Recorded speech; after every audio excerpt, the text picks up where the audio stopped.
there are a couple of films and plays and artists and playwrights and novelists that just absolutely informed my sense of identity and self.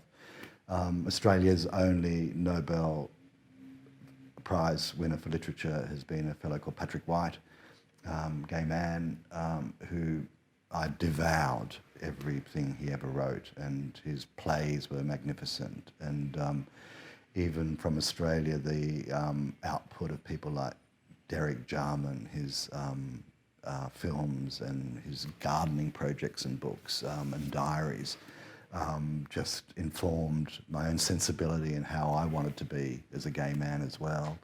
So it was always great to have those sort of artistic, cultural sort of role models who were producing stuff that meant things to me.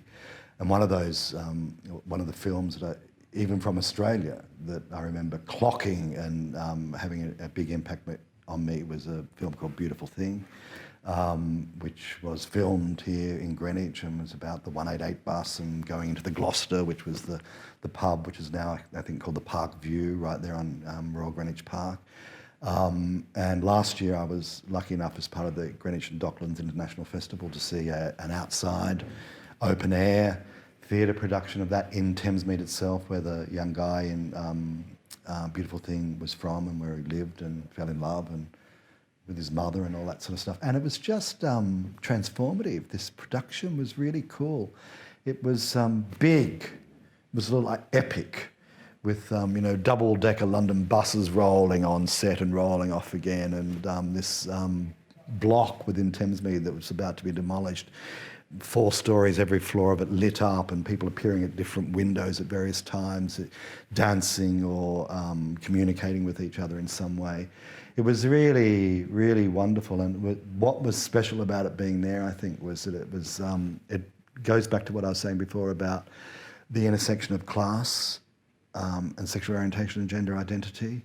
So, for example, Patrick White and Derek Jarman represented particular class, I think, and they're upper middle class. If not, Patrick White was in fact ruling class. He came from the squatocracy, as we call it in Australia. But the idea that class, that gender and sexuality cut across all sorts of classes in this country, which is often a dirty word. It's not discussed as much as I would like it to be discussed within the charity, but also outside the charity. I think that the idea that working class people also gay and experience this whole range of different things that come with sexuality is an important one for us.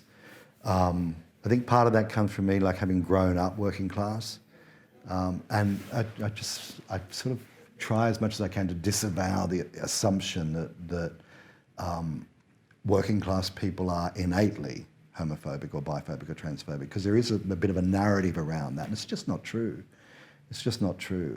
I think, in fact, it's often the reverse. I think that there's sometimes a greater acceptance and acceptability within working class environments, and I think Beautiful Thing encapsulated that in some way.